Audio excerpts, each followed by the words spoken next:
ઘરમાં બધાય હાટું પૈસા હોય, પણ તમારી હાટું કેમ ક્યારેય ન હોય? કારણ કે આ ઘરમાં સૌથી સસ્તો માણસ હું જ છું. પપ્પા, મારે નવા કપડા હોતે લેવાના છે ને મારા સેન્ડલ હોતે તૂટી ગયા છે, તો મને તમે ક્યારે લઈ આપશો? બટા, કાલે જ લઈ દે. પપ્પા, મારે સ્કૂલ બેગ અને સાયકલ લેવાની છે, તો મને ક્યારે લઈ દેખો? બટા, આવતા અઠવાડિયે તને લઈ દે. સાંભળો, ઘરમાં નવું ફ્રીજ લેવું પડશે, દૂધ રોજ રોજ બગડી જાય છે. કાંઈ વાંધો નહીં, આવતા મહિને પગાર આવશે ને એટલે આપણે લઈ લેવું. અરે, આમાં તો ખાલી 120 રૂપિયા જ છે.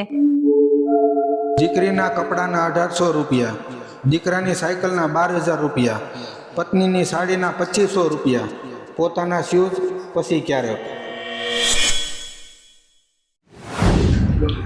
ઓય સાંભળો તો, કાલે આપણે ખરીદી કરવા જવાનું છે.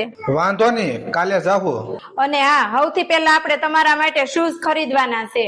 પછી તમારા માટે નવા કપડા હોતે ખરીદવાના છે. પણ હજી તો બટા મારે કપડા અને શૂઝ હાલે એમ છે, હું પછી લઈ લે. પછી નહીં, કાલે જ લઈ લેવાના છે. તારી વાત સાચી છે, પણ ફ્રીજ ખાલી 25-30 હજાર રૂપિયાનું આવશે અને મારો પગાર એટલો માંડ આવશે. નહીં, હવે આપણે ફ્રીજ નથી લેવું. તમે અમારા માટે આજ સુધી ઘણું જીવ્યા, હવે અમે તમારા માટે જીવશું.